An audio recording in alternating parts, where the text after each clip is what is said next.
a prestigious institution or a house of horrors. The arrival of Thomas Whitmore. 1761. A father's quest for truth. In the fall of 1761, the crisp New England air carried with it more than just the scent of autumn leaves. It bore the tension of a man determined to uncover the truth. Thomas Whitmore, a prominent merchant, whose wealth and influence extended throughout Massachusetts and beyond, arrived at the gates of the Covenant Academy for Christian Youth with a single burning question: what truly happened to his son, Marcus Whitmore? A man not easily shaken by rumor or sentiment had received word of his son's sudden death under circumstances labeled as spiritual fever. A euphemism he had never heard before, and one that did not sit well with a man who made his fortune by investigating every detail before taking action. He brought with him not just grief, but an unrelenting determination, shaped by decades of navigating the treacherous currents of commerce and power. The gates of the academy stood tall, their wrought iron curves hiding behind them a sprawling estate that had earned a pristine reputation across the colonies. Whitmore's arrival caused a stir. Servants whispered, instructors stiffened, and the Fletcher family, who operated the institution, prepared to deliver their carefully crafted narrative.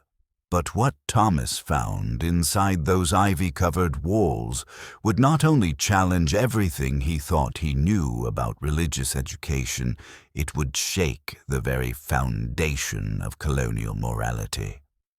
Behind the solemn sermons and rigorous biblical study lay a system of psychological and physical control so sophisticated and so brutal that it had managed to operate undetected, or perhaps deliberately ignored, by generations of powerful colonial families. What started as a father's inquiry quickly unraveled into something far more disturbing.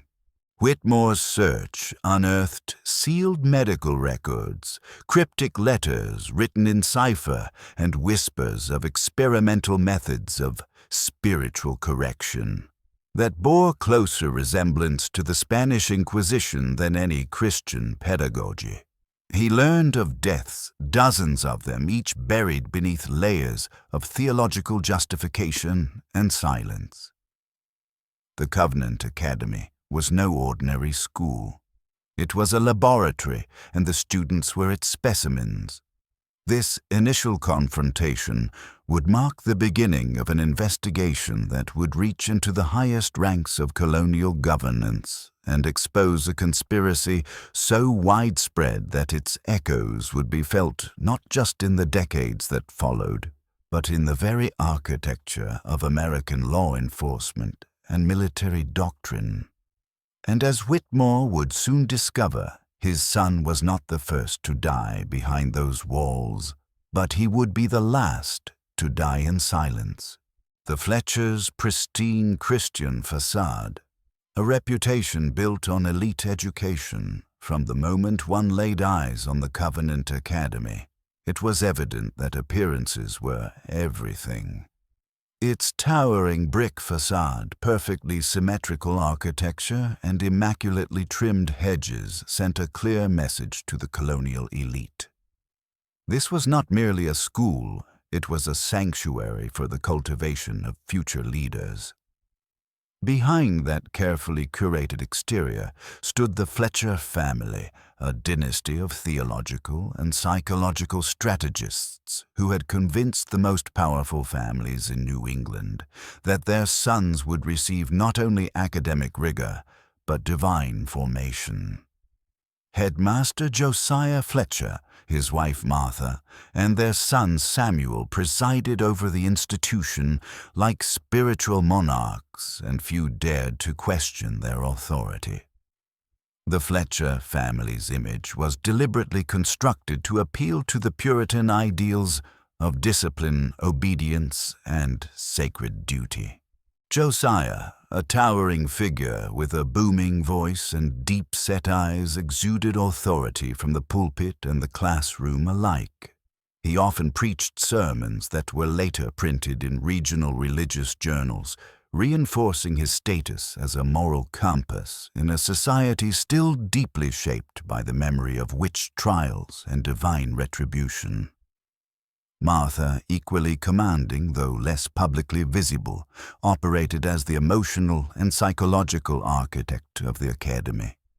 To the outside world, she was a paragon of maternal wisdom, a learned woman with a profound knowledge of scripture and child-rearing. But within the academy's walls, she became something else entirely. The academy advertised itself as the premier destination for Christian boys to be molded into righteous men.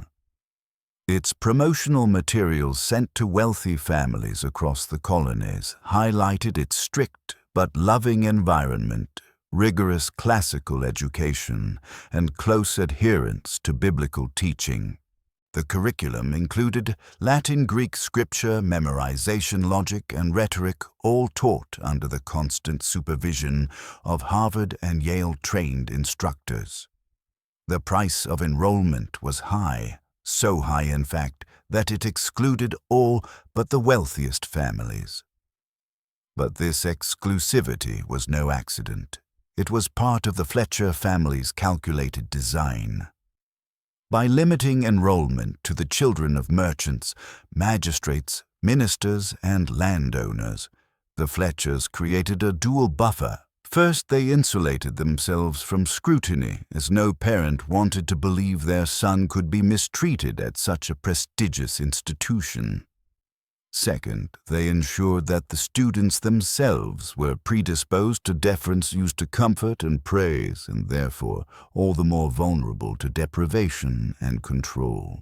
The young boys who arrived with polished shoes and family crests stitched into their trunks were unaware that they were not simply students.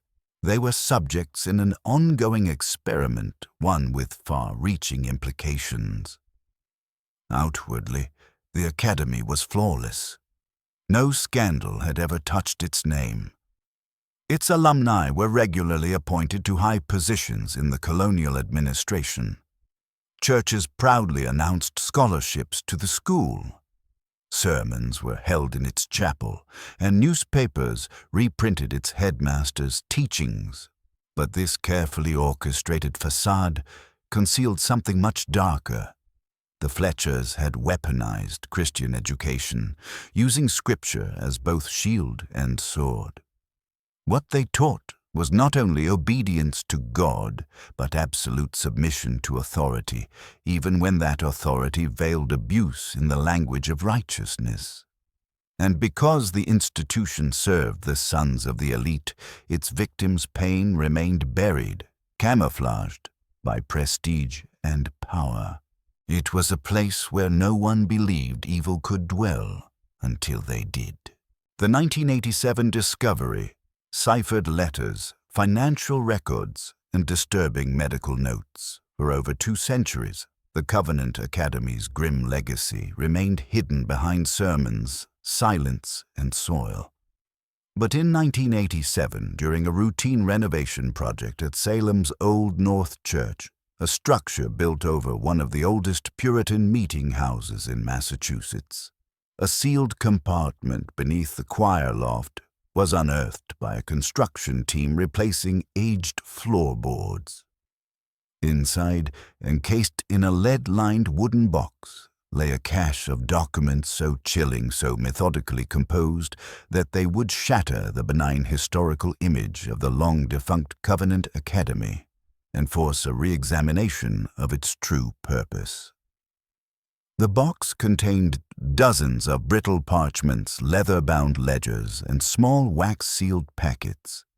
Each document bore the unmistakable mark of institutional secrecy, a ciphered script using a mixture of Latin verb conjugations, numerical substitutions, and theological references.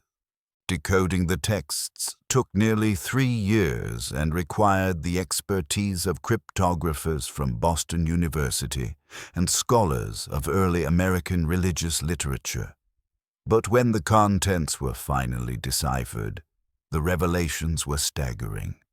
Among the most damning pieces were letters exchanged between Josiah Fletcher and prominent colonial officials, many of whom were believed to have had no ties to the school. These letters detailed financial transactions disguised as donations to religious education, complete with itemized expenditures for corrective instruments, isolation chambers, and what were euphemistically referred to as soul clarification protocols. More alarming still were the recurring mentions of experimental goals. Phrases like behavioral malleability, submission inducement, and post-traumatic sanctification indicated a program far more sinister than religious education. But it wasn't just the financial or logistical records that chilled the modern-day investigators. It was the medical observations. Dozens of handwritten reports, many in the meticulous pen of Samuel Fletcher, outlined the physical and psychological conditions of students who had undergone what the Academy termed intensive spiritual correction. Each report was formatted with clinical precision, noting heart rate fluctuations, visible signs of emotional collapse, involuntary muscular contractions, and other physiological responses to stress, confinement, and interrogation. These were not the reflections of a concerned pastor or schoolmaster. They were data logs, cold, dispassionate recordings of torture thinly veiled in religious language. One particularly haunting file documented a 14-year-old boy's gradual descent into catatonia after a 7-day confinement in a sensory deprivation chamber. The entry concluded with the words, "Subject ceased verbal response." Pulse stable, eyes fixed. Determined, spiritually pacified.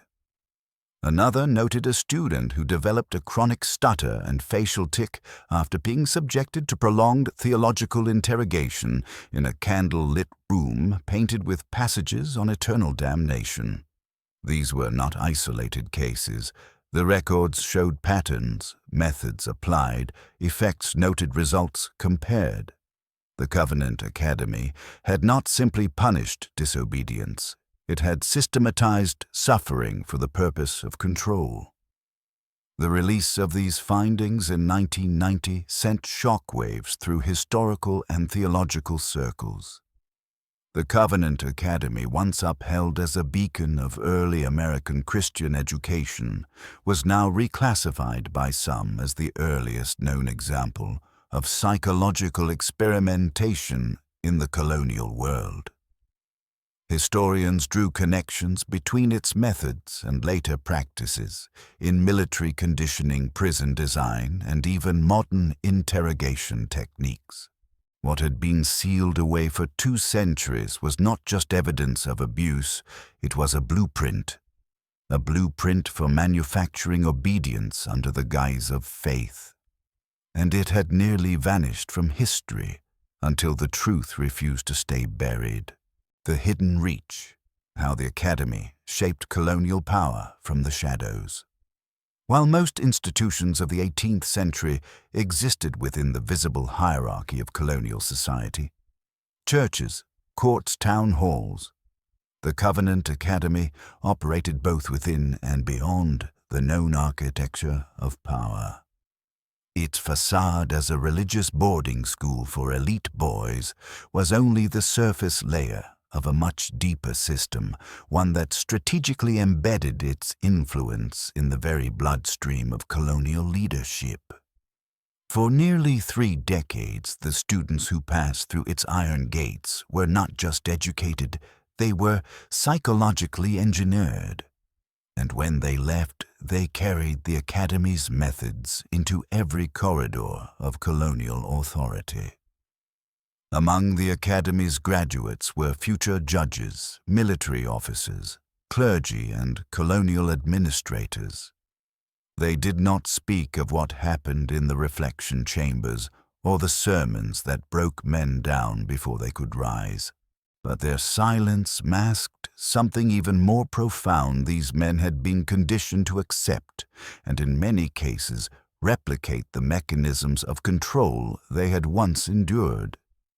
In courtrooms, they advocated for harsh sentencing and absolute obedience to magistrates. On battlefields, they deployed fear and coercion not only against enemies, but among their own ranks.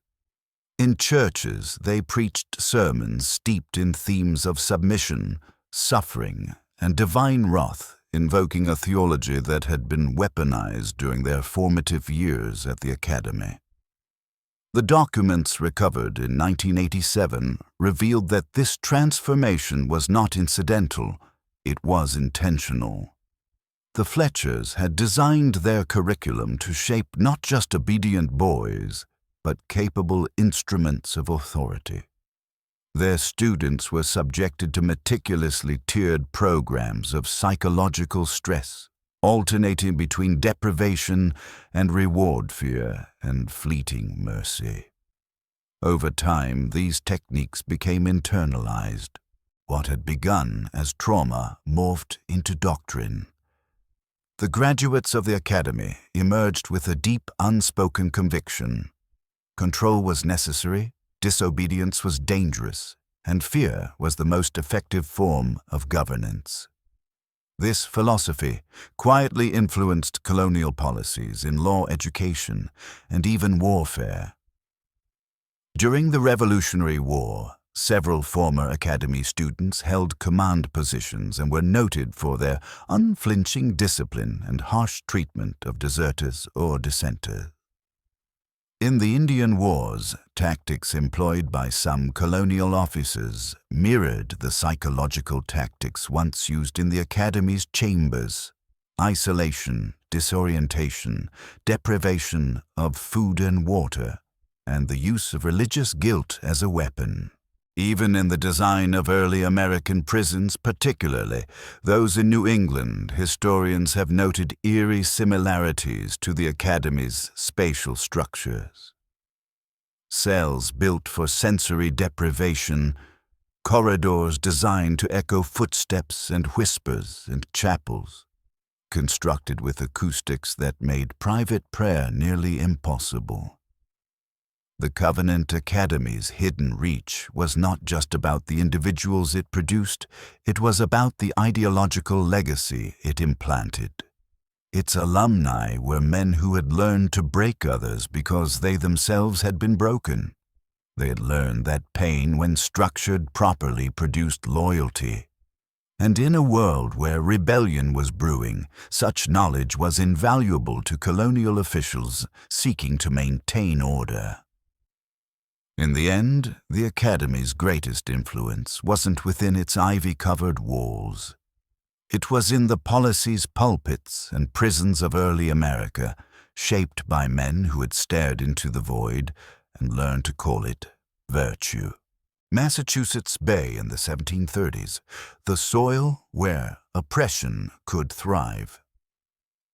The Massachusetts Bay Colony in the 1730s was a place suspended between divine aspiration and unresolved trauma. Though it proudly bore the banner of Puritan success, its moral fabric was still deeply stained by the hysteria of the Salem witch trials just decades earlier. The colonists had not forgotten the smell of scorched confessions or the creak of the gallows rope, nor had they lost their appetite for unquestioning obedience masquerading as righteousness. Salem, in particular, was attempting a rebirth, its streets now lined with merchant houses and scholarly institutions, its name increasingly associated with learning and piety rather than panic and persecution. But the spiritual scar tissue left behind by the witch trials had not healed, it had simply hardened into something more insidious fear disguised as virtue. In such an environment, questioning the status quo was no longer met with fire and rope. It was met with silence, exile, and social ruin. This subtle evolution of authoritarianism, where power did not need to shout because everyone already whispered, created the perfect conditions for the Fletcher family's experiment in behavioral control to flourish. Religious fervor still ran hot in the veins of the colony. Sermons were events, ministers were celebrities, and scripture was the final word in every dispute. The colonial court was often indistinguishable from the pulpit, and theology bled into law education and domestic life. But beneath the surface of this apparent moral order lay a culture of conformity that punished introspection and rewarded submission. To be obedient was to be good. To dissent was to risk damnation not only in the eyes of God, but in the eyes of one's peers, one's family, one's very community. This psychological ecosystem, the mingling of religious paranoia, social ambition, and unspoken trauma, offered fertile soil for institutions like the Covenant Academy. Here was a population conditioned to accept authority without examination, to prioritize appearances over truth, and to trust that pain could be redemptive if inflicted in the name of salvation. The Academy did not invent these ideas, it merely refined and weaponized them. The colonists' drive for social ascent only deepened their susceptibility. Wealthy families eager to secure positions for their sons in the burgeoning colonial bureaucracy saw in the Academy a ticket to power, cloaked in divine approval. Few paused to question why the school's students never returned quite the same, or why, in some cases, they never returned at all. In a society where outward piety masked inner fear, the Fletcher family's methodical program of psychological domination passed easily as rigorous discipline. And so, in a town still haunted by the ghosts of the past, a new form of control was quietly born. It didn't need trials or hangings to enforce order. It had scripture, silence, and shame. The stage was set not for redemption, but for something far more calculated.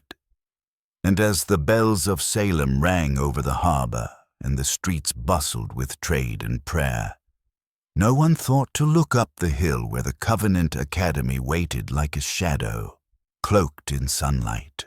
Josiah Fletcher, the man behind the mask of moral authority. Standing 6.5 feet tall, Josiah Fletcher was a man who commanded every room he entered. His presence alone, a towering figure draped in black clerical robes, voice like thunder in a stone chapel, made questioning him feel like questioning God himself. And that was precisely the image he cultivated. In a world where faith and fear often walked hand in hand, Josiah understood early on that the two could be woven into a single doctrine, one that could dominate not only a congregation, but an entire generation of children. Born in 1685 to a long line of Puritan ministers, Josiah was no stranger to spiritual absolutism. His father had served as a preacher during the Salem witch trials, and it was said that young Josiah, just 9 years old at the time, witnessed the hanging of Bridget Bishop from atop his father's shoulders. According to his own recollections, it was in that moment that he came to believe that evil must be purged from the root, a conviction that would later become the core philosophy of the Covenant Academy. He saw the justice of the rope not as cruelty, but as sanctification, and so began a lifelong mission not to teach, but to cleanse.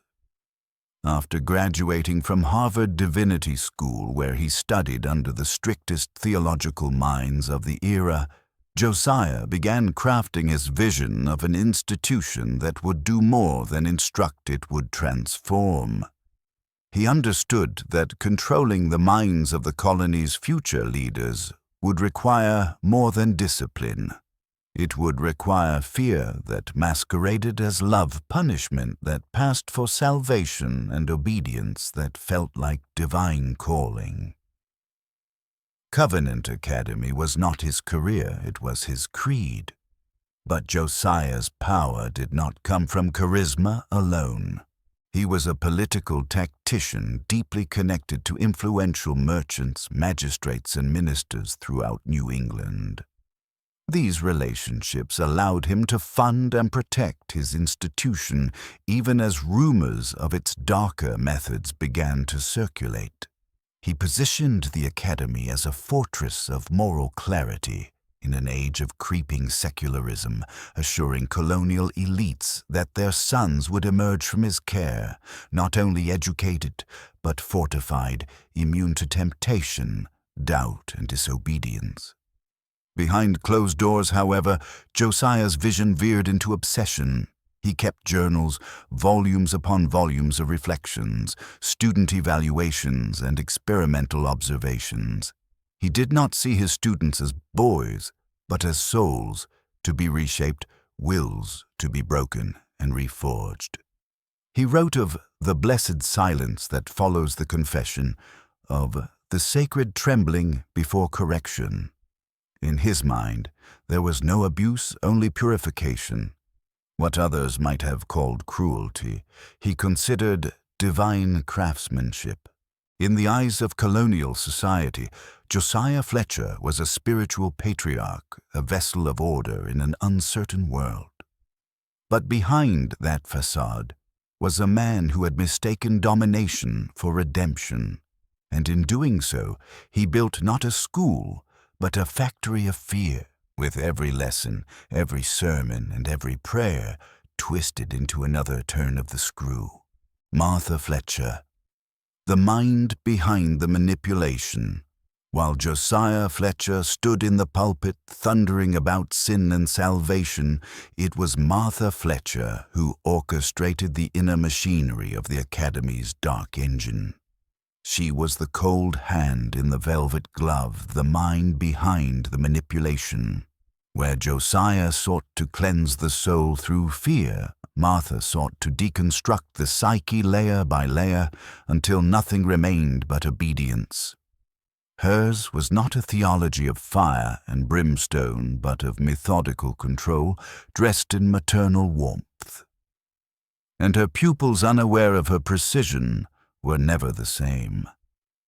Martha Thornfield Fletcher came from a powerful lineage. Her family, wealthy Boston merchants, had made their fortune in the Atlantic triangular trade. While her brothers managed ships and cargo, Martha devoured books. By the time she married Josiah, she had read every available text on Puritan theology, as well as obscure treatises on child discipline, moral development, and interrogation. She was particularly fascinated by the works of Increase and Cotton Mather, especially their assertions that a child's will must be broken before salvation could take root. It was her dowry that financed the purchase of the land for the Academy, and her intellect that devised many of its psychological frameworks. At 38, when the Academy opened, Martha was described as genteel and devout, with soft features and a voice that could soothe or slice depending on what was required. Her presence was maternal enough to reassure visiting parents, yet commanding enough to dominate a room of students with a single glance. She rarely raised her voice, she didn't need to. Every word was calculated, every smile a test, every silence a weapon. Martha's specialty was what she called spiritual counseling, an invasive form of psychological interrogation that blended scripture guilt and manipulation.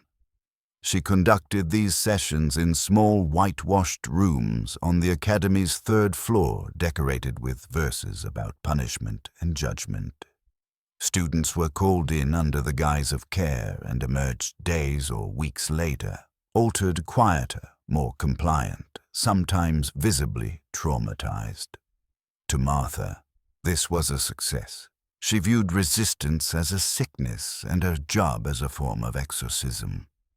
Her techniques were ahead of her time. She used sleep deprivation, fabricated emergencies, and false letters from parents to manipulate emotional responses. She isolated boys who showed leadership traits, calling them prideful. She praised timid boys into submission, convincing them that their compliance was the highest form of piety. She kept meticulous notes files on each student detailing their fears, their triggers, their weaknesses. These dossiers would later be used to determine who would be subjected to more severe methods in the basement chambers. But perhaps Martha's most chilling trait was her absolute conviction. She did not see herself as cruel, but as compassionate. In her mind, breaking a boy's spirit was not abuse, it was salvation. Her belief in the necessity of suffering was unshakable. And under her direction, the Academy became a crucible not for learning, but for erasure and reconstruction of the human soul. Samuel Fletcher, the heir to a doctrine of control. If Josiah Fletcher forged the ideology of the Covenant Academy and Martha engineered its psychological grip, their son Samuel Fletcher refined its methods into a science. At just 23 years old, when the Academy opened its doors, Samuel was already an intense and brooding figure, groomed from birth to carry forward his parents' vision. Tall and lean like his father, with piercing blue eyes inherited from his mother, Samuel brought a cold intellectualism to the Academy's daily operations. He wasn't merely a disciplinarian, he was the architect of behavioral modification. Educated at Yale College, Samuel had immersed himself in theology, classical ethics, and the burgeoning field of moral philosophy. But it was his private interest in human resistance, how it formed and how it could be dismantled, that made him indispensable to the Academy's inner workings. He designed the discipline protocols, led interrogations, and most crucially documented every response. While his father thundered sermons in the chapel, and his mother whispered doubts into boys' ears in their counseling rooms, Samuel studied. He recorded. He adapted. His journals, later discovered, hidden in the Academy's library, and personal quarters read less like reflections and more like scientific case studies. In neat, meticulous script, he tracked each student's reaction to punishment, duration of confinement, degree of hunger, induced compliance, breakdown speed under psychological isolation. His notes included charts, diagrams, and rankings evaluations of which techniques were most effective for which personality types. Some students responded best to shame, others to solitude, others still to the removal of basic comforts. To Samuel, each boy was a puzzle to be solved, a subject to be optimized. Unlike his parents, Samuel lacked their rhetorical flourish or emotional manipulation. He was clinical detached.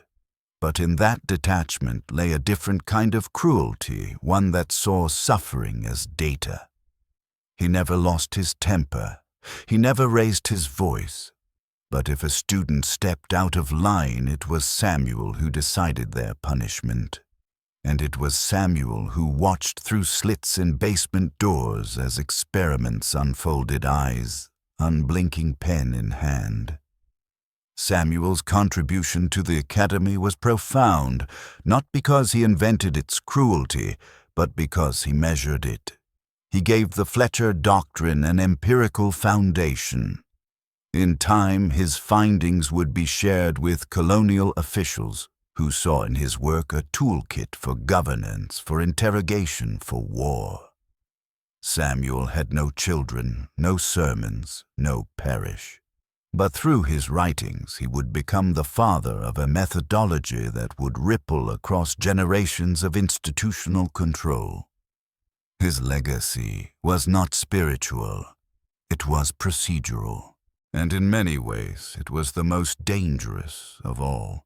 The Hilltop Estate, a school built on cursed foundations. The Covenant Academy did not rise from humble beginnings. It was not cobbled together with prayer and charity like so many religious institutions of the time. Instead, it was born atop the bones of a tragedy, a grand estate perched on a hill overlooking Salem, purchased at a price far beneath its value due to its sinister past. The land had once belonged to William Phipps, a wealthy merchant who fled Massachusetts in disgrace after his wife was accused of witchcraft during the hysteria of 1692. When the smoke cleared and the hanging stopped, no one wanted the land. Locals whispered of spirits and curses, of screams heard at night and animals refusing to cross the property. It lay abandoned for decades, a rotting symbol of shame and superstition. For the Fletchers, however, it was a perfect opportunity. The estate's reputation meant it could be acquired cheaply, and its remote elevated location made it ideal for privacy. The land sat high above the rest of the town, visible to all yet isolated from scrutiny. From its central tower, one could observe the comings and goings of Salem without being observed in return. This strategic position provided the academy with not only symbolic dominance but tactical advantage. It was a fortress cloaked in theology. The main building, constructed of deep red brick imported from England, rose 3 stories high. Its symmetrical façade was a physical manifestation of Puritan obsession with order, its rigid geometry echoing their belief in divine structure. At its center stood a narrow tower that housed a massive bell cast in London and inscribed with a verse from Ecclesiastes, "Foolishness is bound in the heart of a child, but the rod of correction shall drive it far from him." The bell rang 7 times a day, marking prayer, study meals, and discipline. Its mournful tone, deep and metallic, carried for miles a sonic reminder of the Academy's authority. The land itself was reshaped to reflect submission. Pathways were straight and narrow. The gardens were functional, not beautiful rows of medicinal herbs. Root vegetables and tightly trimmed hedges formed a controlled landscape that reflected the institution's ethos. The very soil seemed hostile to spontaneity. Rumors would later circulate among workers that crops planted on the former graveyard plot refused to grow or emerged twisted and stunted. Some said the land had absorbed too much pain to yield anything whole. Inside the academy was a marvel of repression. Its architecture was designed not just to contain, but to command. Every corridor, every window, every stairwell served a purpose, either to inspire awe, to intimidate, or to isolate. Where a lesser institution might have inspired reverence through art or beauty, the Covenant Academy chose a different path. It demanded submission through symmetry, silence, and shadow. The building itself became a kind of third teacher alongside Josiah and Martha. It whispered lessons in discipline with its cold stone walls and narrow halls. Students quickly learned that there were places they were not meant to go, doors they were not meant to open, and sounds they were not meant to question. The estate in every stone and echo was a cathedral to control. The bell the chapel, and the psychology of fear. At the heart of the Covenant Academy's daily rituals stood the chapel, a stark, windowless building that loomed at the northernmost edge of the property like a silent judge. While many Puritan institutions made space for worship, few turned it into the central engine of daily psychological control.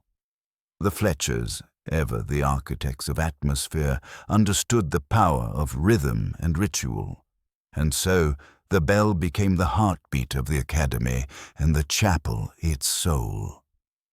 Cast in London from dark bronze and inscribed with stern scripture, the bell's deep toll announced every moment of the day. It called students to prayer, to study, to sleep, and most crucially, to discipline. Its sound could not be ignored. Its vibrations passed through the stone walls and into the bones of every boy who lived beneath its shadow. Over time, its tone became indistinguishable from authority itself. Even years after leaving the academy, former students reported phantom sounds of that bell in moments of stress, a Pavlovian imprint of control. The chapel was constructed in the purest form of Puritan austerity. There are no stained glass windows, no iconography, no soft lighting to offer comfort.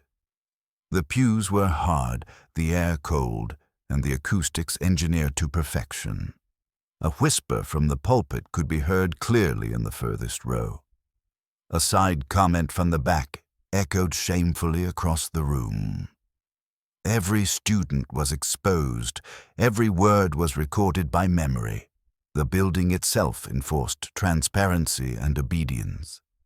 At the front stood the pulpit, carved from a single slab of oak and elevated nearly 8 feet off the ground. From this throne, Josiah Fletcher delivered his sermons like divine declarations. He spoke not of grace, but of judgment, not of comfort, but of correction. His voice boomed, invoking the wrath of God as not only a future threat, but a present necessity. Behind him, the chapel wall bore a simple inscription: "Obedience is salvation." It was not merely a theological statement, it was policy. But the chapel was more than just a place of worship. It was a theater of psychological conditioning. Students were required to attend 7 services a day, each one designed to reinforce hierarchy, guilt, and fear. During prayer sessions, boys knelt on bare wood for up to an hour in complete silence. Any movement, sigh, or expression deemed disrespectful could result in immediate discipline. The most minor facial expressions, smiles, eye rolls, furrowed brows were treated as sins of defiance. Perhaps most chilling was the chapel's proximity to the cemetery. From the pews, students could see through narrow slits in the back wall the gravestones of their former classmates. 89 in total, each one carved with the same minimalist inscription, name, date of death, and the word redeemed. The view was deliberate. It reminded the boys that spiritual failure carried mortal consequences. Every prayer was delivered under the gaze of the dead. In the Covenant Academy, worship was not about love. It was about control. And the chapel, in its cold precision, became a crucible where fear was refined into faith and silence into surrender. The library and the forbidden texts of conversion, tucked within the second floor of the main building, was the Academy's library, a vast chamber filled not with enlightenment, but with instruments of ideological indoctrination. From the outside, it was a marvel. Rows of walnut shelves stretched to the ceiling, illuminated by candle chandeliers and natural light during the day. Parents who toured the building marveled at the breadth of learning available. Latin dictionaries, Greek philosophers, theological commentaries, everything a young gentleman might need to prepare for ministry, magistracy, or university. But beneath this scholarly surface lay a darker collection, a hidden library within the library, carefully curated by Martha and Samuel Fletcher for their own use. This secret archive was accessible only to the family and a few loyal staff members. It contained documents the public would have found appalling, detailed accounts of the Spanish Inquisition's methods of interrogation, transcripts from the Salem witch trials, and obscure theological works justifying the breaking of the human will as a path to salvation. Among these were manuscripts on sensory deprivation, learned helplessness, and the use of religious paradoxes to create psychological submission. The most prized volumes were those focused on conversion psychology, a term the Fletchers used to describe the process of replacing a student's natural will with a carefully constructed, false self. These texts were used not as academic material, but as blueprints. For Martha, they provided a roadmap for her spiritual counseling sessions. For Samuel, they offered frameworks for testing which approaches yielded the most consistent transformations. Students were unaware of the contents of the restricted shelves, but they felt their presence nonetheless. Sometimes they were assigned reading tasks that included heavily redacted versions of these texts. Other times they were quizzed on theological contradictions that had no resolution, only to be told their failure was evidence of spiritual inadequacy. These games weren't about scholarship, they were about control. The rest of the library reinforced this atmosphere.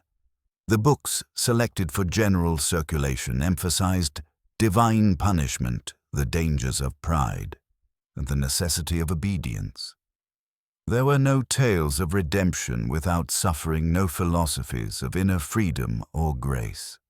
Only structure, submission, and sacrifice. Even the architecture of the space contributed to its effect. The tall, narrow windows cast long shadows across the reading tables, and the thick wooden doors groaned with age, closing with finality.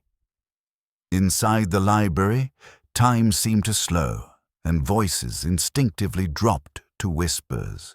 Boys who lingered too long were often visited later that evening by Samuel under the pretense of a theological conversation that inevitably became something more invasive. To the world, it was a sanctuary of learning. To the students, it became a maze of mental traps. And to the Fletchers, it was a laboratory where ideas were not debated, but embedded. The library taught the most important lesson the Academy had to offer, that truth was not something you discovered. It was something you were told to believe. The third floor. Rooms for breaking the soul. At the very top of the main building, far above the classrooms and chapel, was a floor few students ever entered willingly, the third floor. This was where the Academy's most intense work was done, not in teaching or prayer, but in spiritual restructuring. The third floor housed two distinct types of rooms. The private quarters of the Fletcher family, in the infamous counseling chambers, small barren spaces designed not for conversation, but for the deliberate disintegration of a boy's will. Each chamber measured approximately 8 by 10 feet with whitewashed walls bearing hand-painted scripture. But these verses were not comforting. They were warnings. He who spares the rod hates his son. Their heart is deceitful above all things. Submit yourselves to every ordinance of man for the Lord's sake. The floors were bare wood, often cold, with a single chair and a wooden table. A Bible and a dim candle were the only companions granted during sessions. These rooms were where Martha Fletcher conducted her spiritual counseling, a euphemism for what amounted to psychological torture. Students were summoned alone, often in the evening after chapel, and left for hours under the maternal gaze of Martha, who shifted effortlessly between nurturing concern and ruthless interrogation. Her sessions were choreographed to create dependency, disorientation, and eventual breakdown. They began with gentle questions about home and family, gradually building to accusations of hidden sin, pride, or rebellion. Sometimes she showed forged letters, claims that a student's father was disappointed or that a mother had fallen ill due to her son's lack of faith. Other times, she asked theological riddles with no clear answer, using the boy's failure to solve them as proof of spiritual inadequacy. Martha had a way of cornering the mind, leading her subjects down mazes of guilt and contradiction until they no longer trusted their thoughts, only her approval. The physical setting reinforced this collapse. The rooms were intentionally small, designed to induce claustrophobia. The flickering candlelight cast long shadows that danced menacingly as hours passed. There were no clocks, no markers of time. A student might enter at dusk and not emerge until long after midnight, trembling and unsure of what had just happened. Outside, the other students learned to listen for certain sounds: muffled crying, the creak of the third-floor stairs, the rhythmic tapping of Martha's shoes. The third floor became a spectre, its doors rarely opened, its occupants rarely seen. But everyone knew what it meant to be sent there. You didn't come back the same. For the Fletchers, this was the heart of the process, the moment when the soul cracked open, when obedience became instinct. The third floor was not just an architectural feature. It was a crucible where faith was weaponized and identity was erased. The dormitories where silence was survival. At the eastern and western edges of the Covenant, Academy's grounds stood the student dormitories, twin structures of utilitarian design, built not for comfort, but for quiet control. Each dormitory housed 35 boys arranged with military precision into rows of identical beds. Everything was symmetrical. Each bed had the same wooden frame, the same coarse linens, the same number of drawers, all placed at exactly the same distance from one another. This design was not accidental. It served a purpose far beyond aesthetics. It was the physical manifestation of the Academy's ethos: obedience through uniformity. Each student was assigned a roommate based not on friendship or compatibility, but through a detailed algorithm devised by Samuel Fletcher.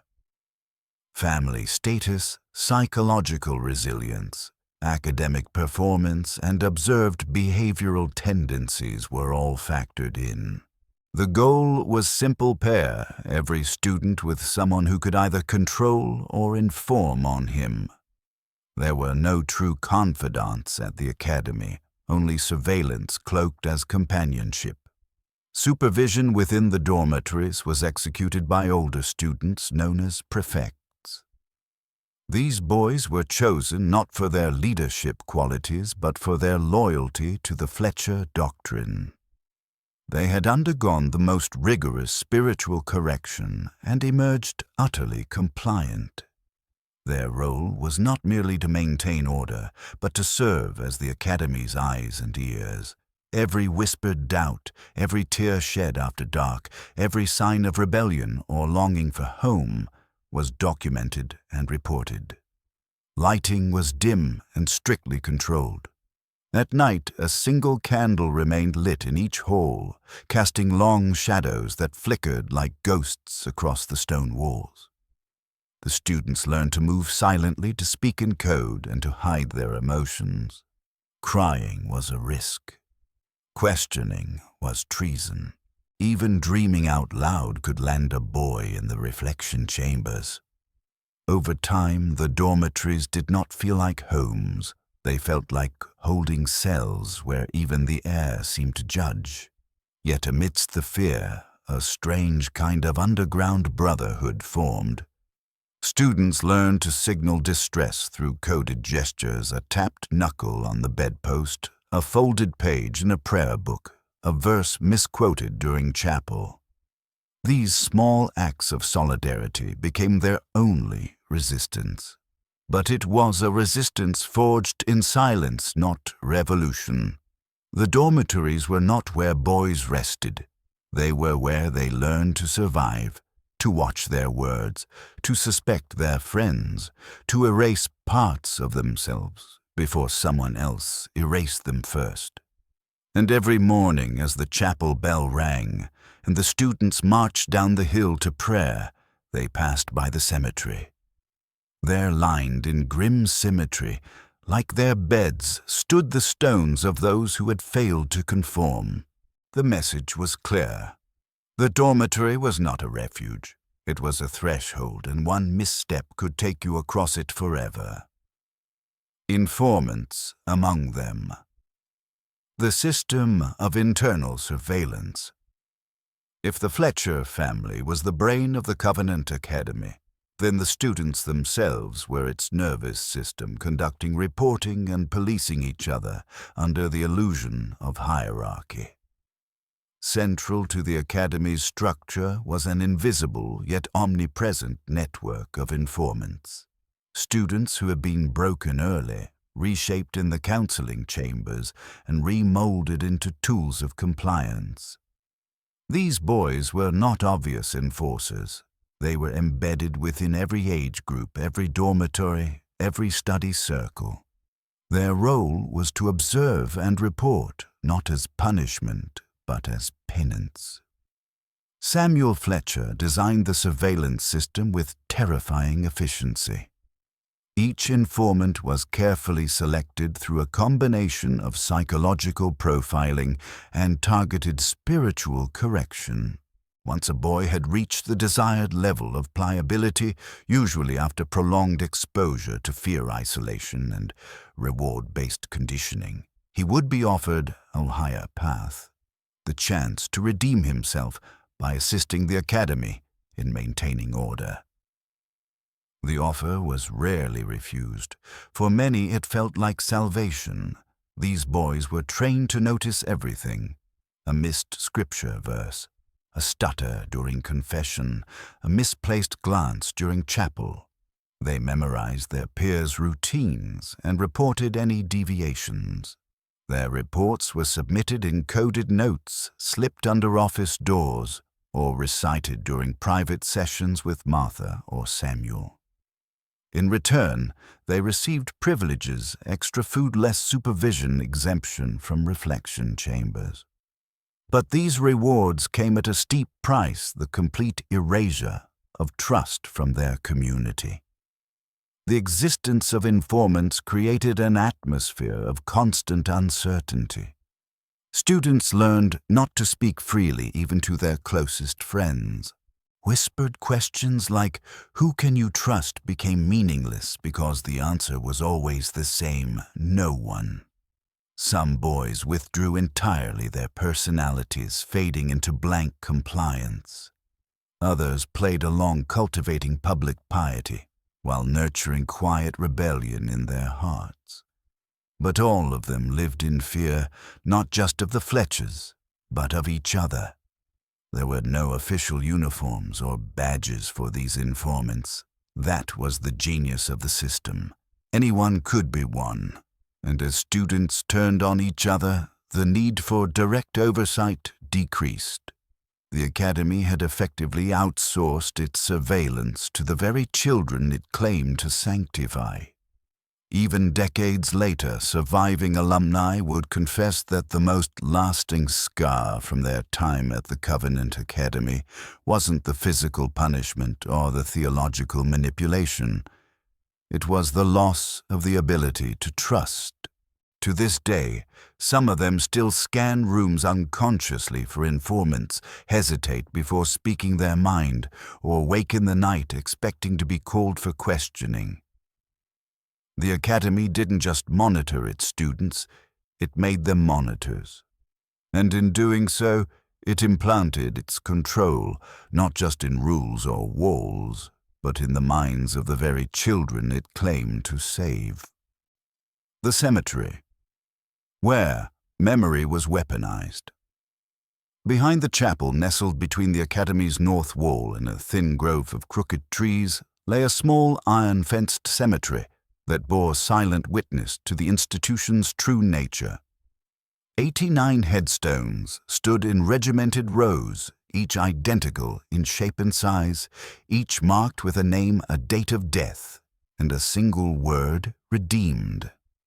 It was a chilling tableau. From most of the dormitory windows, the boys could see the cemetery even in the dark. It was not a place of mourning. It was a threat written in stone. The cemetery served multiple functions for the Fletchers. Spiritually, it represented what they called the final purification, proof that death in submission was preferable to life in rebellion. Administratively, it was a ledger evidence of how many students had ascended through intensive correction. And psychologically, it was an omnipresent symbol of what awaited those who resisted. You didn't need to be told the price of disobedience. You just needed to look outside your window. No public funerals were ever held. Deaths were recorded in the Academy's ledgers as sudden fevers or spiritual episodes. Parents were notified only after carefully worded statements had been prepared, sometimes with a forged final letter from the deceased, an echo of faith, contrition, and gratitude. These narratives were so well crafted that some families even praised the Academy for guiding their child to such divine peace. Students knew better.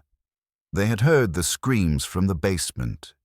They had seen the hollowed eyes of those pulled from the reflection chambers. They had watched their classmates vanish, only to reappear in whispers and stones. Occasionally, during chapel sermons, Josiah or Martha Fletcher would gesture toward the cemetery and speak of those who had ascended in faith. The message was always the same: their suffering had been great, but their souls had been purified. In this twisted theology, death became the final exam, and passing, it meant you were finally worthy. For some boys, the constant proximity to the dead bred quiet terror. Others became obsessed, memorizing the names, marking the dates, trying to find patterns. A few left small tokens at the fence line, scraps of cloth, pages torn from prayer books, carved initials. These were not tributes. They were warnings to themselves. The cemetery was not hidden. It was never meant to be. It was the Academy's most effective lesson, etched into stone, reinforced with every bell toll, every scripture reading, every scream swallowed by the night. It taught the boys that there were only two exits from the Covenant Academy: spiritual annihilation or physical death. And over time, the line between the two became impossible to see. The basement chambers, where the flesh was made to confess. Beneath the main building, below the chapel's echoing sermons and the library's whispered deceptions, lay the true heart of the Covenant Academy, the basement reflection chambers. Known to the students as the under these rooms, were where the façade of education ended and the reality of systemic experimentation began. Hewn from the original stone foundation of the Phipps estate, the basement was a labyrinth of narrow hallways, low ceilings, and locked doors, each leading to a different version of suffering. There were no windows. The air was damp, cold, and always smelled faintly of mildew and something metallic. The chambers varied in size and function, but all were designed with a singular purpose: to break resistance. Some rooms were scarcely larger than coffins too narrow to stretch out and too low to stand. Others were slightly more spacious, but devoid of any comfort. One chamber had a sloped floor that prevented rest. Another had walls that angled inward, creating a sense that the room itself was closing in. The boys sent to these chambers were not told why. The charges against them, disrespect during prayer, failure to recite a verse, excessive emotion, were often pretexts. The real purpose was to observe, record, and refine. Samuel Fletcher's journals noted how long each student lasted before breaking, what hallucinations they experienced, what phrases they muttered in desperation. These were not punishments. They were trials. And each boy's suffering was data. The rooms were equipped with observation slits. Martha conducted nightly counseling sessions within the chambers, manipulating boys at their most vulnerable. Sometimes she quoted scripture. Sometimes she wept with them. Sometimes she told them their parents were dead or had disowned them. The aim was not to discipline, but to erase identity and replace it with compliance.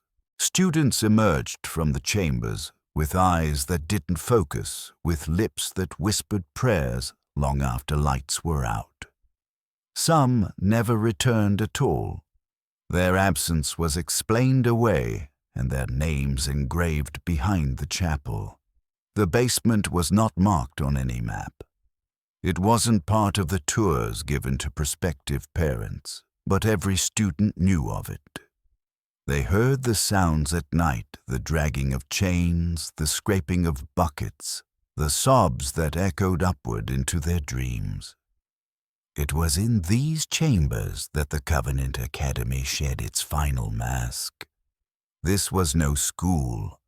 It was a machine grinding boys into submission, feeding on their silence and calling the screams it produced salvation, the marketing of virtue, selling salvation to the elite. The Covenant Academy's survival was not simply the result of secrecy. It was a master class in presentation.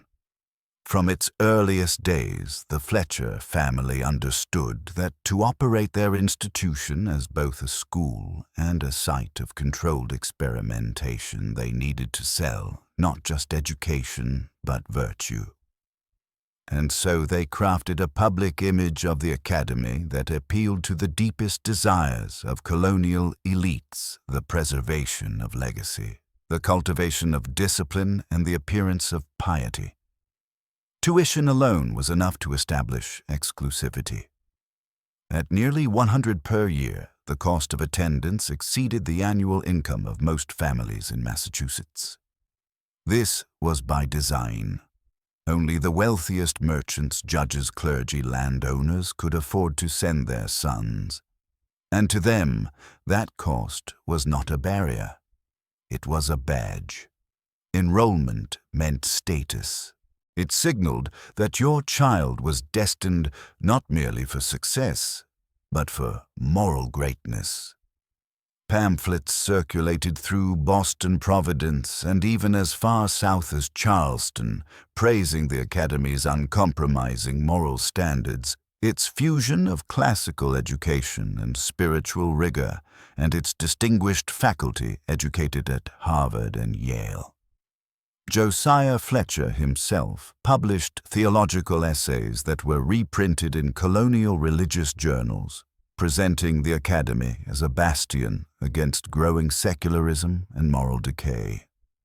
What these documents never mentioned, of course, was the cemetery, or the chambers, or the doctrine of breaking the will. Instead, they highlighted scripture memorization, Latin fluency, and long hours in prayer. The imagery was one of quiet discipline and intellectual awakening, not trauma. Photos were not yet available in the colonies, but the carefully penned illustrations of ivy-covered halls and attentive young men made their way into the homes of the powerful, and they believed. Letters sent to families were also curated. Parents received glowing updates written in the hand of Martha or Samuel, but signed as if by their sons. These letters emphasized spiritual growth, gratitude, and self-discipline. Rarely did they mention loneliness, punishment, or suffering unless framed as redemptive struggle. Parents eager to believe their investment was bearing fruit accepted these letters at face value. But this was not mere public relations. It was psychological manipulation on a societal scale. By creating the illusion that the Academy was the moral forge of New England's future, the Fletchers ensured complicity through pride. No father wanted to admit he had paid for his child's torment. No mother wanted to face the reality that her son's obedience came at the cost of his spirit. The myth had to be preserved because the alternative was unbearable. Thus, the Academy remained untouchable. Even as rumors swirled, even as boys disappeared, even as a few brave voices raised quiet concerns, those in power dismissed them. To question the Covenant Academy was to question one's own standing, one's own values, and in a society built on appearances, that was something few were willing to do. The Fletcher family didn't just sell education. They sold moral superiority, and they sold it so well no one thought to ask what it was actually built on. The targeted selection, why only the elite were chosen. The Academy's exclusivity was not a byproduct of wealth alone, it was a deliberate strategy. The Fletchers did not simply accept any affluent child. They curated their student body with surgical precision. Their goal was never to educate broadly, it was to shape a very specific kind of mind, the future rulers of the colonies. Boys with influence. Boys whose parents had power. Boys who would one day sit on benches in pulpits and behind military desks. These were the subjects most worth breaking. From the start, every application was scrutinized, not just for financial solvency, but for social potential. Parents were interviewed about their roles in colonial government, church hierarchy, and trade networks. Family lineages were mapped. Letters of recommendation were not requested. They were expected preferably from someone the Fletchers already knew or owed a favor. Once a child was considered, a more invasive process began. Prospective students were subjected to extensive medical and psychological evaluations. Ostensibly, these were for the boys' well-being, but in truth, they served as baselines for experimentation. How well did the child handle stress?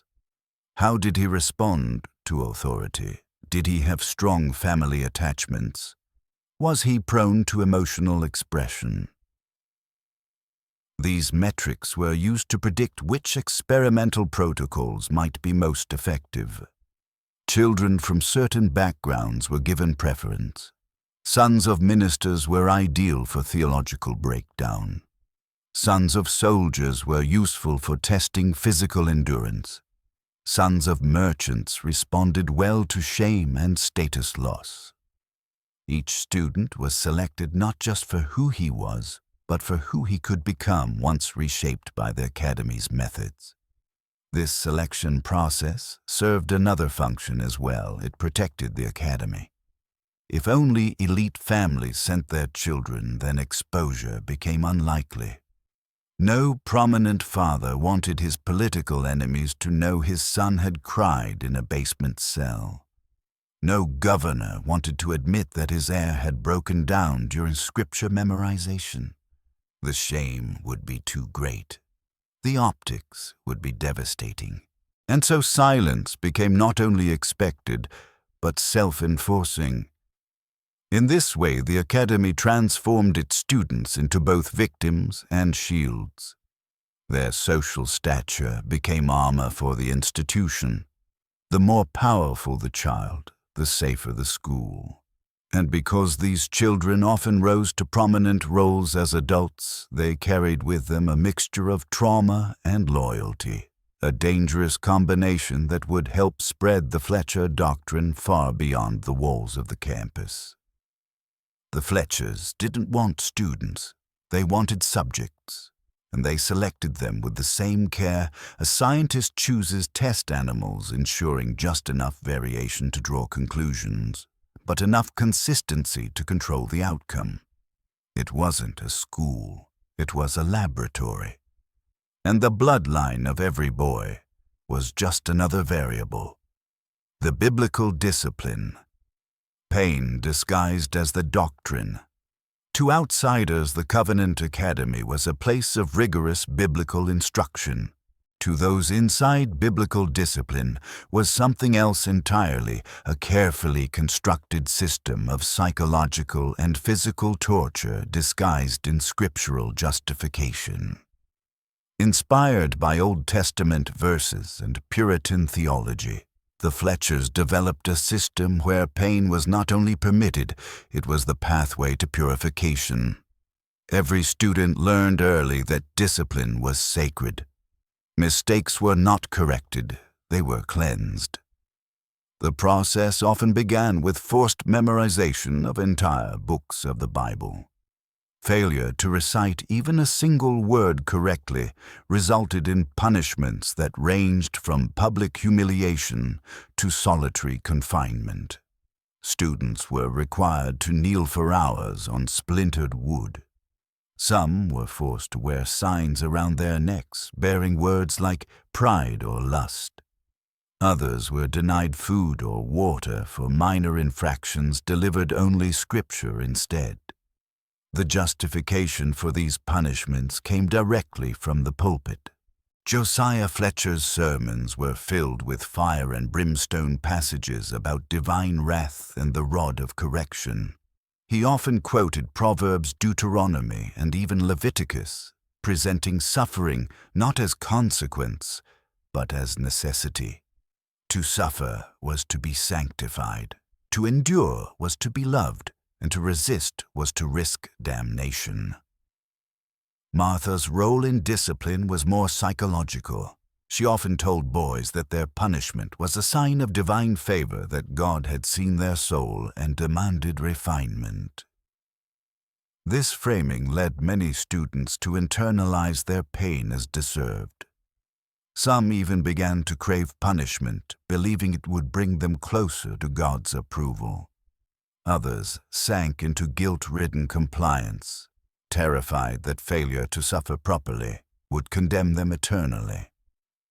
Discipline was not limited to individual transgressions. The entire school operated on a rhythm of collective correction. If one boy failed, the whole dormitory suffered. Meals were withheld. Prayer sessions were extended. Silence was enforced for entire days. This bred suspicion and self-policing. It turned classmates into captors and the captors into tools of the system. What made this form of discipline so effective was its moral camouflage. No one believed they were being abused. They believed they were being saved, and that belief was far more powerful than any chain. Pain was not accidental at the academy. It was theology made flesh. And every bruise, every sleepless night, every whispered confession extracted through fear was offered on the altar of biblical discipline. The first death, the tragedy of Benjamin Hartwell. October 15th, 1734, marked the first death at the Covenant Academy. Though it would be framed as a spiritual triumph, it was in fact the inaugural result of a systematic program of religiously justified torture. The victim was Benjamin Hartwell, a bright-eyed 14-year-old from a prominent Salem family. His father, Cornelius Hartwell, was a successful shipbuilder, and Benjamin's admission to the academy was seen as the first step in securing his future among the colonial elite.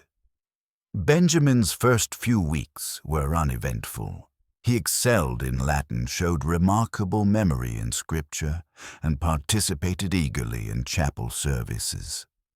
His letters home were filled with gratitude and enthusiasm, though in hindsight his carefully chosen words hint at subtle pressure and fear.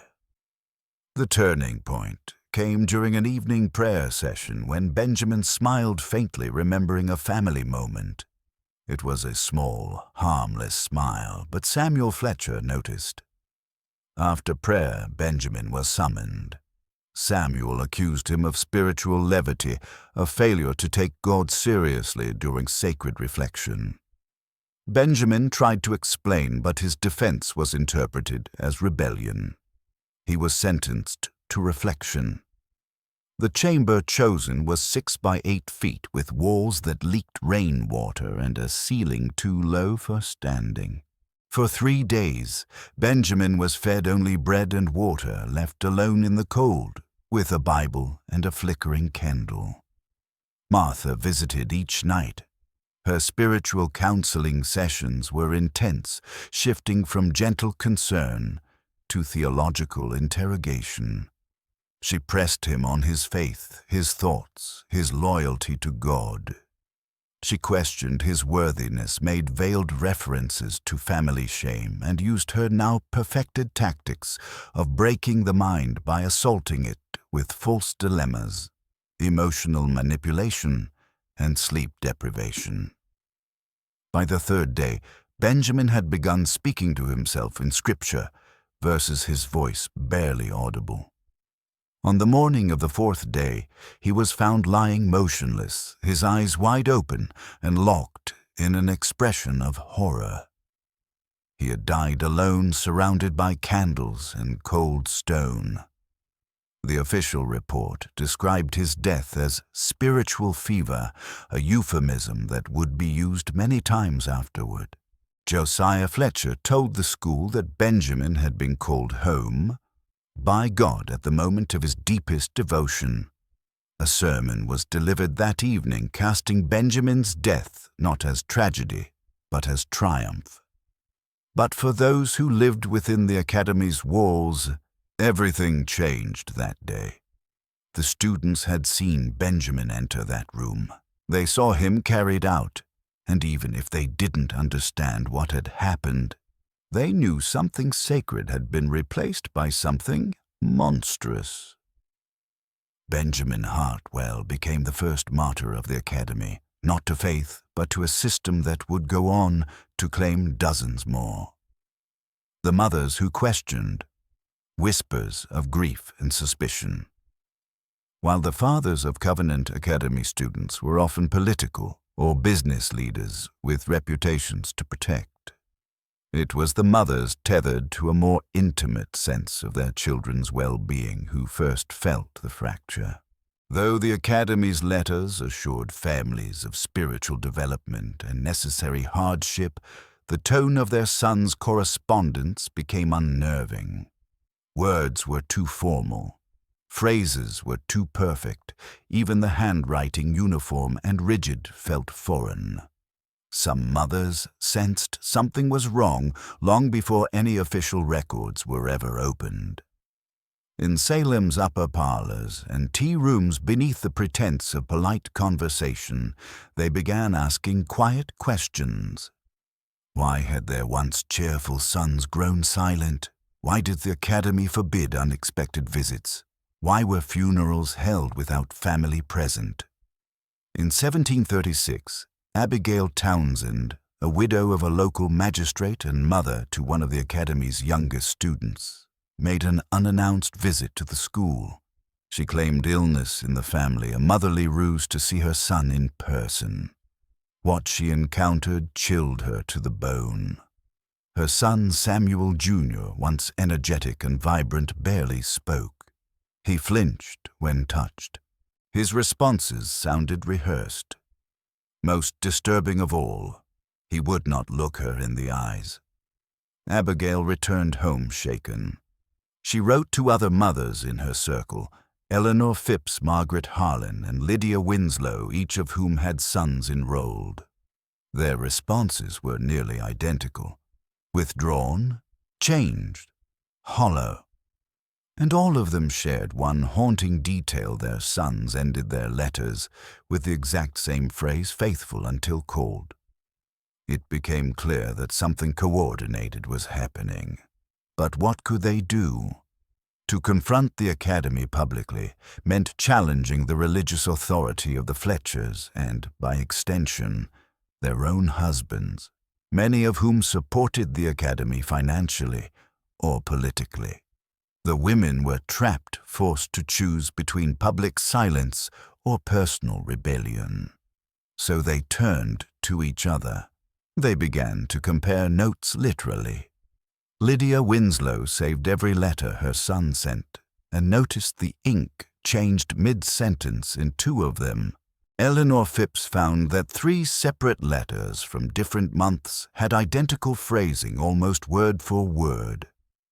Margaret Harlan, whose son died at the school, was told he succumbed to illness, but the death certificate was signed by Samuel Fletcher, himself not a physician.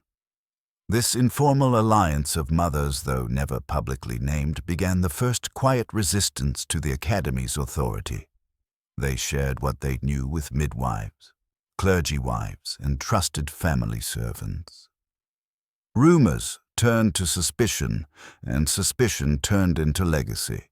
Their whispers became the earliest seeds of what a century later would inspire a formal investigation. None of these women lived to see the academy exposed, but their intuition, dismissed in its time as feminine worry, proved to be the first authentic account of what lay behind the academy's veil. They were the ones who recognized that something was wrong, not because of records or reports, but because they knew their children, in their grief, refused to be gaslit.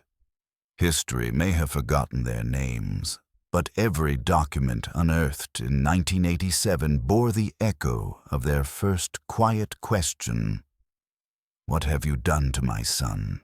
The attempted escape, a boy's silent rebellion.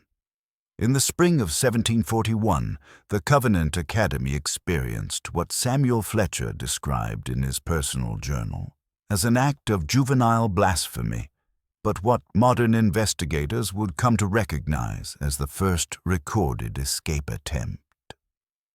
The boy's name was Nathaniel Parkhurst, aged 15, son of a wealthy merchant from Boston with ties to both the Massachusetts Bay Colony and the Transatlantic Shipping Guilds.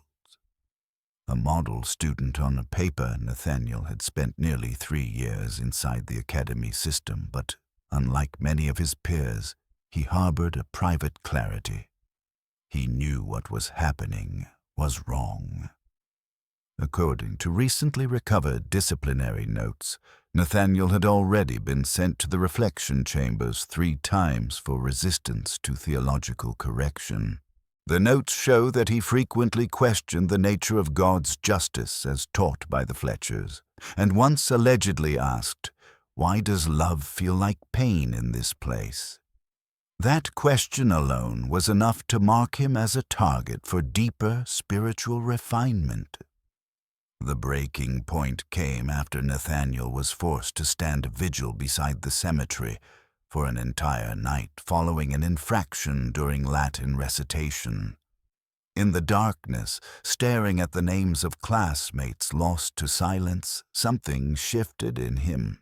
He would later write in a smuggled scrap of paper found decades later in the walls of the Western dormitory, "If I do not flee, I will forget who I am."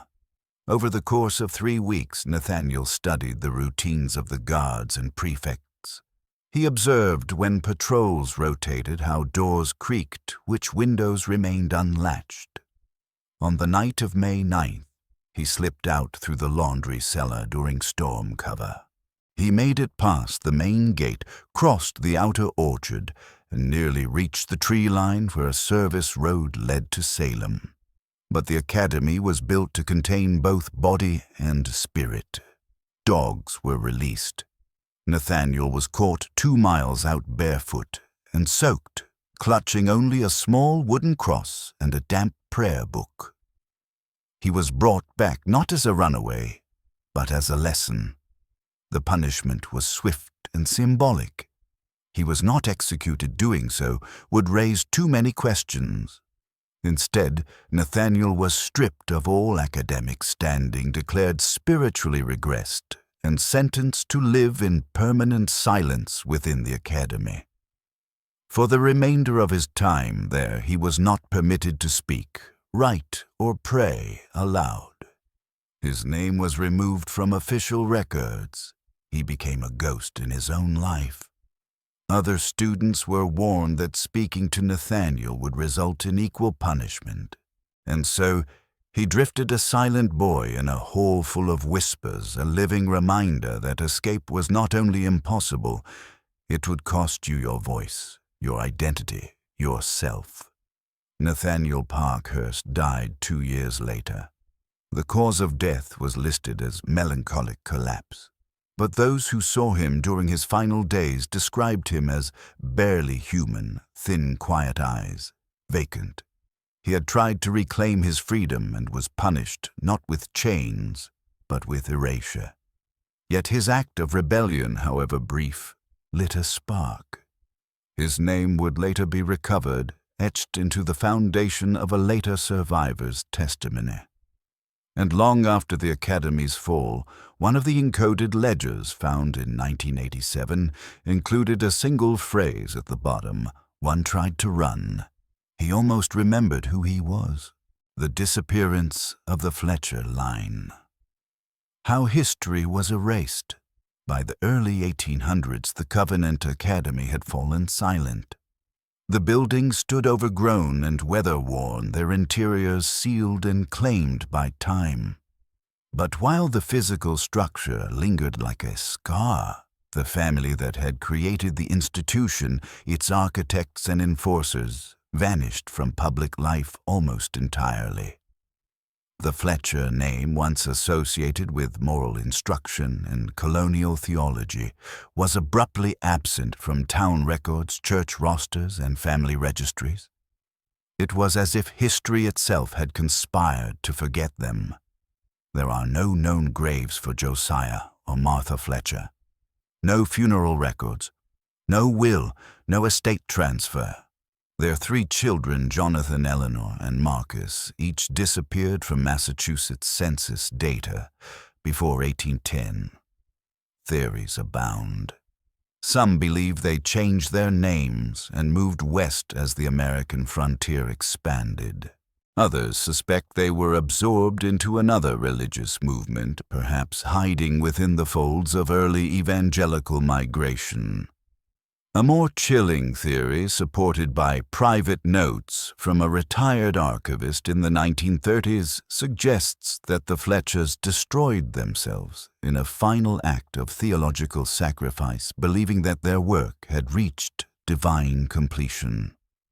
But perhaps the most likely explanation is deliberate erasure. By the early 19th century, public sentiment had begun to shift. Enlightenment ideals had taken root. The harsh, puritanical structures of the previous century were falling out of favor, and whispers about the strange school in Salem began surfacing in religious journals and letters among northeastern clergy. The Fletcher descendants may have recognized what was coming: exposure, investigation, condemnation. To protect themselves and perhaps to preserve the sanctity of their ideology, they disappeared. It's possible they burned the remaining records, paid off key families, and scattered their legacy into the shadows. The only remnants of the line were discovered during the 1987 findings: a single silver locket bearing the initials MF, and a handwritten note addressed to no one that read, "The world was not worthy of what we made. Let it forget." Modern genealogists have failed to track any living descendants of the Fletchers. DNA samples taken from the remains found near the Academy have yielded no matches in public ancestry databases. It is as if the family chose to unwrite themselves from the story. And yet, like the Academy itself, their legacy did not die. It echoed in architecture, in pedagogy, in penal systems, in every place where obedience was engineered through suffering. The Fletchers may have disappeared from history books, but their methods did not. They became untraceable, invisible, ubiquitous. The disappearance of the Fletcher name wasn't a disappearance at all. It was a transmutation. Their story didn't end. It simply changed its face, sealed by the Commonwealth, the government's silent complicity. When the final journal of Samuel Fletcher was uncovered in 1987, hidden beneath the chapel altar, beneath 3 layers of stone, it contained not only his personal reflections, but a ledger of names. Not students, not victims, but allies, sponsors, governors, judges, clergy. These were the men who helped fund the Academy, who attended its private sermons, who received discreet reports on its successes. Many of them went on to hold public office in the Commonwealth of Massachusetts, and all of them remained silent. The discovery of this ledger sparked a firestorm among historians and archivists.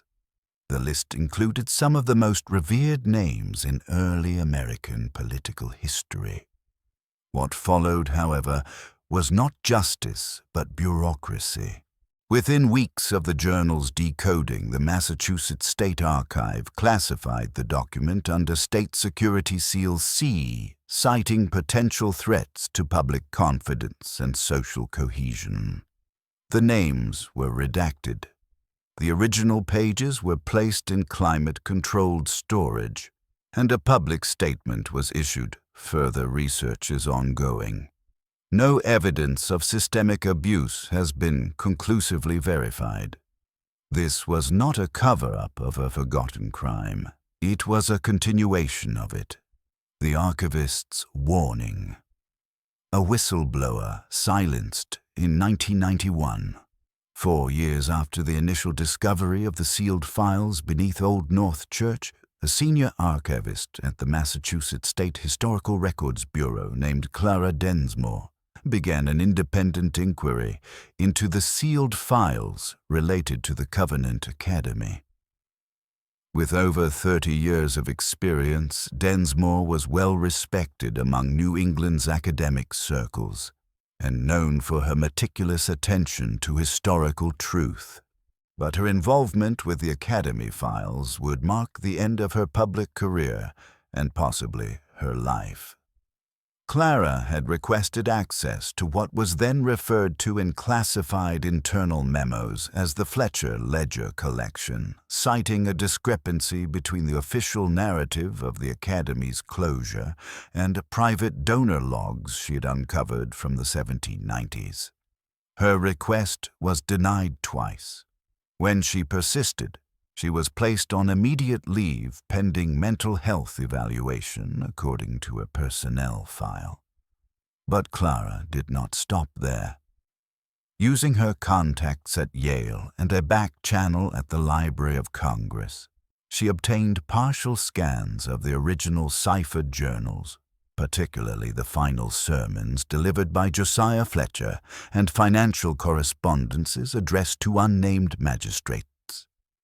She compiled her findings into a 72-page internal report titled Doctrine by Design: The Psychological Infrastructure of Early Colonial Obedience. It was never published. According to Clara's nephew, who retained a carbon copy of the first 20 pages, her conclusion was damning. The Covenant Academy had not been an anomaly. It had been a prototype, a spiritual beta test for control mechanisms still echoed in modern correctional, educational, and even corporate systems. Clara delivered the report to the state's Office of Historical Review on a Monday morning in March. By Thursday, her office had been cleaned out. Her email access was revoked. Colleagues were told she had taken early retirement due to health concerns. 2 weeks later, Clara was found dead in her home, the cause listed as accidental carbon monoxide poisoning. But what troubled her family most was what was missing: every file in her home office, every backup drive, and every handwritten note about the academy gone. Clara's death was ruled accidental. But among Salem's quiet academic community, a different truth took root. She had come too close. She had breached a silence that was not just historical, but institutional. And in doing so, she had proven the point of her report, that the Academy's reach extended not just through time, but into the very offices that now claimed to preserve its memory. Today, Clara Densmore is not mentioned in any official report on the Covenant Academy, but among historians who still whisper of things too dangerous to publish her name, is spoken with reverence.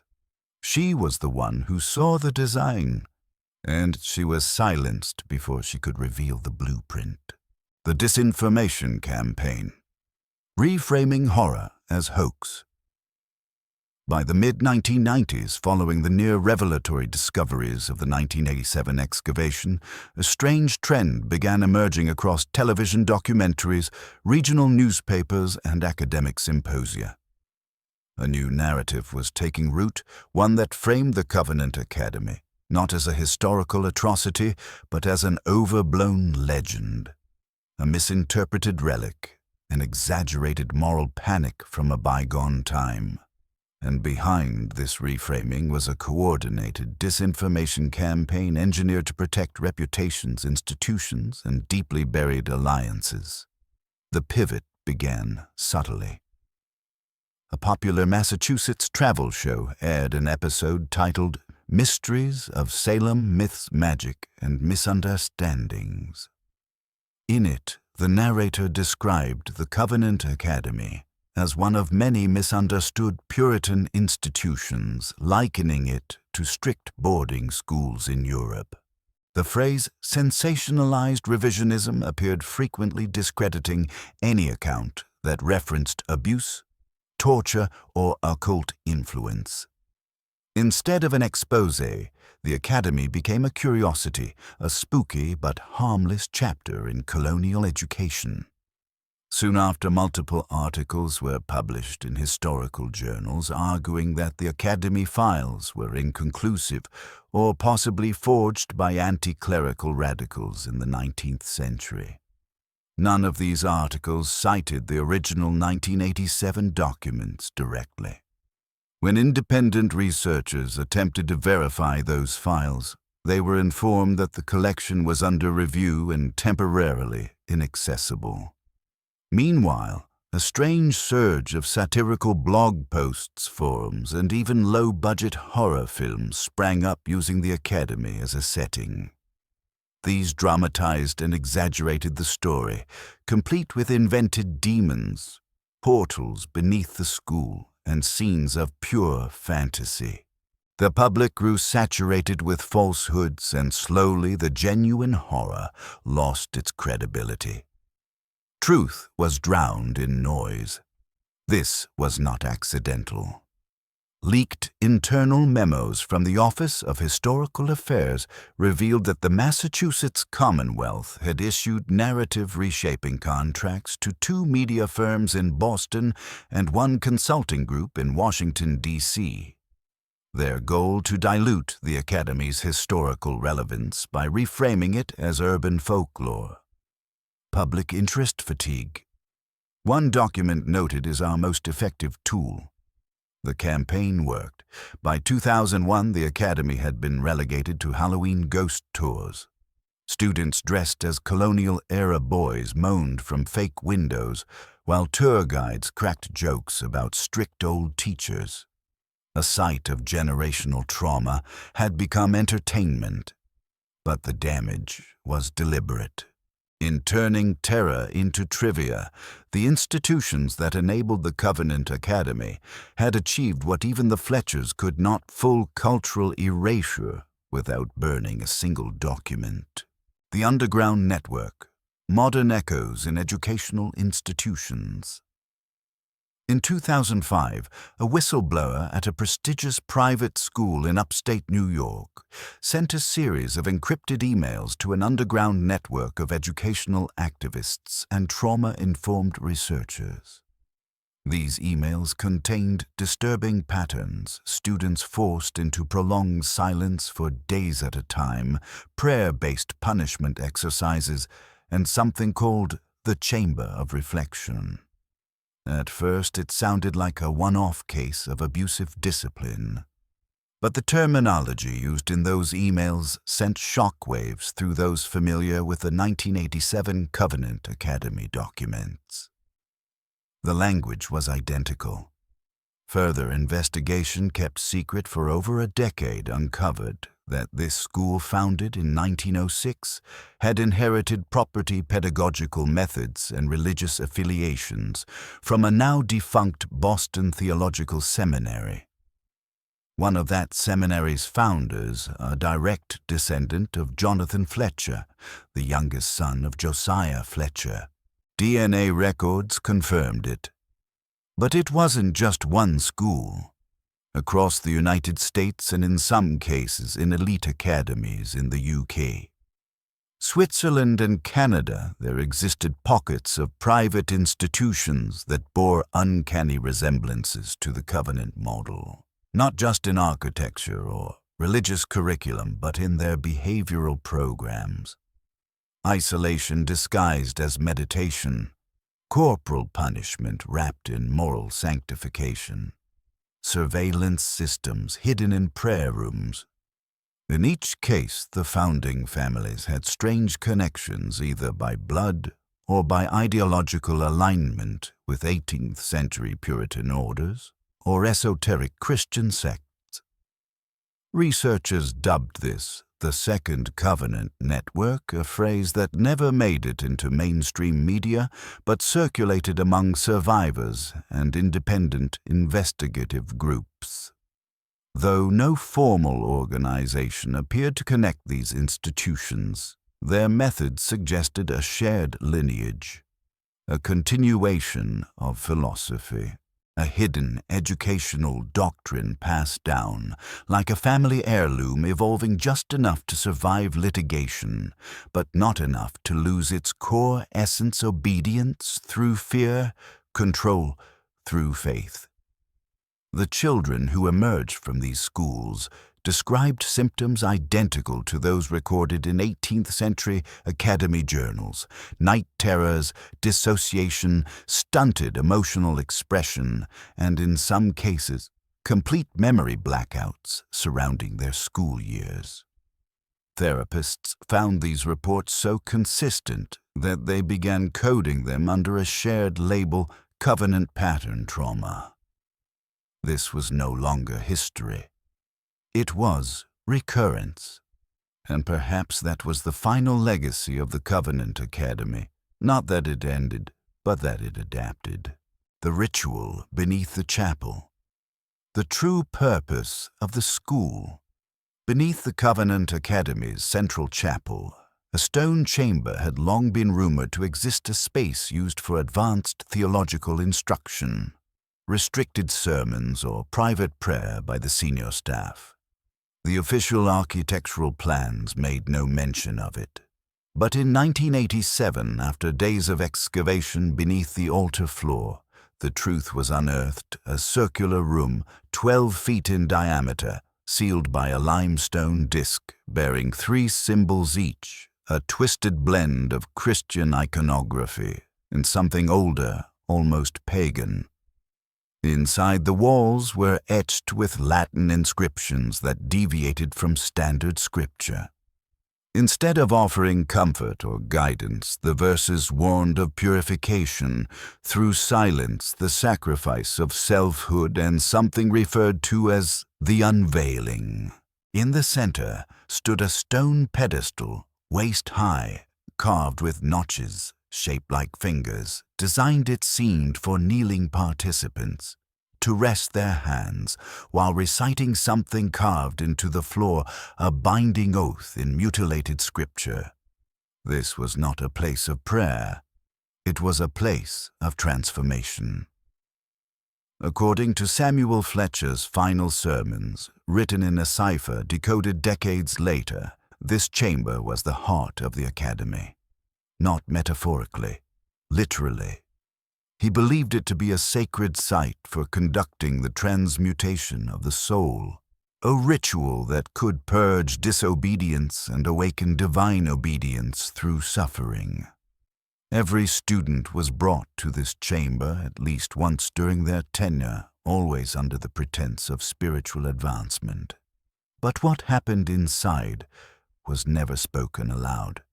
One of the last boys admitted to the academy in 1783, a survivor named Ephraim Callister, who lived until 1851 in a Boston asylum, wrote a fragmented memoir in his later years. In it, he described standing in the chapel basement surrounded by candles being made to confess not his sins but his individuality. They asked me to surrender my will, to unname myself, to be broken so that God might enter. His memory ends with a scream. Then nothing. The Covenant Academy was never just a school. It was a crucible, a forge for souls not to set them free but to shape them into tools, and the ritual beneath the chapel was its flame. The final student. What happened to James Alder? In the fall of 1787, just months before the official closure of Covenant Academy, the final student was admitted. His name was James Alder, a 12-year-old orphan from Marblehead sent to the academy under a sponsorship by the Church of St. Bridget. Unlike previous enrollees from elite families, James had no pedigree, no wealth, and no political ties. What he had, however, was something far more valuable to the academy in its final days' pliability. According to the Academy's intake ledger, one of the few documents to survive intact, James was noted as submissive, unsocial, apt to isolation. Precisely the kind of soul Samuel Fletcher believed could be refined to spiritual perfection. With public scrutiny mounting and state inquiries threatening to dismantle the Academy, James became their final trial, a last effort to enact the complete unbinding. Survivors' reports and coded journal entries indicate that James was subjected to an intensified version of the standard regimen. Longer isolation, harsher reflection periods, repetitive liturgical recitations under sleep deprivation. Each step was carefully logged. One chilling note read, "Subject no longer answers to birth name. Progress adequate." But something unexpected happened. A groundskeeper named Thomas Bell, who had worked at the academy for nearly 2 decades, began noticing strange behavior around the boys' dormitory. Doors opened on their own, prayer candles extinguished without wind, and James himself began muttering fragments of sermons he had never been taught, some of which predated the academy's founding by centuries. Bell later claimed that on multiple occasions he saw James awake at night, standing motionless in the chapel, staring at the altar as if awaiting instructions. Then in December 1788, mere weeks before the academy was shuttered by state order, James vanished. No sign of struggle, no broken locks, no footprints in the snow, just an empty bed and a single message scratched into the wooden wall above it. "He is complete." The closure of the school proceeded as planned. But James Alder was never found. Decades later, rumors spread that a cloaked man would occasionally appear at the ruins of the academy, placing small stones in a circle near the old chapel foundation. Some said he whispered to the wind. Others claimed he never aged. No definitive proof has ever been found of what happened to James Alder. But among those who believe the Covenant Academy succeeded in one thing. He is seen not as a victim, but as its final product. The question remains, What did they make him into? Modern survivors, generational trauma, and epigenetic scars. Long after the Covenant Academy was shut down and its founders erased from official memory, its effects continued, carried not in books, but in blood. Researchers in trauma psychology and epigenetics have found that trauma doesn't just linger emotionally, it can be passed down biologically. And for descendants of Academy students, the scars run deep. In a 2009 study conducted by the Northeast Institute of Generational Psychiatry, researchers evaluated family histories of individuals whose ancestors attended obscure or correctional colonial academies. What they discovered was a pattern of psychological anomalies: extreme anxiety, recurring nightmares, unexplained feelings of guilt or sinfulness, and sudden episodes of silence under stress. These weren't isolated traits. They formed what researchers called ancestral silence syndrome. When cross-referenced with the 1987 Fletcher archives, many of these families shared links direct or lateral to former Covenant Academy enrollees. In some cases, descendants still lived within 50 miles of the Academy's ruins, unaware that the spiritual trauma haunting their dreams originated from a place erased from maps. Even more disturbing were the children. One therapist in Essex County reported that 5 of her adolescent patients, all unrelated, all from different school districts, had each independently drawn nearly identical images in therapy: a circle of candles, a boy kneeling in the dark, and words scrawled across the page: "Do not speak until you are called." None of the children had ever heard of Covenant Academy. None had access to its historical records. Yet the patterns repeated: whispered prayers in dead languages, sudden fear of chapels, visions of stone rooms. Scientists initially dismissed these findings as coincidence or regional folk contamination. But as the reports grew, and as victims began connecting through survivor networks, a chilling realization emerged: the Covenant didn't just traumatize students, it seeded generational obedience through terror.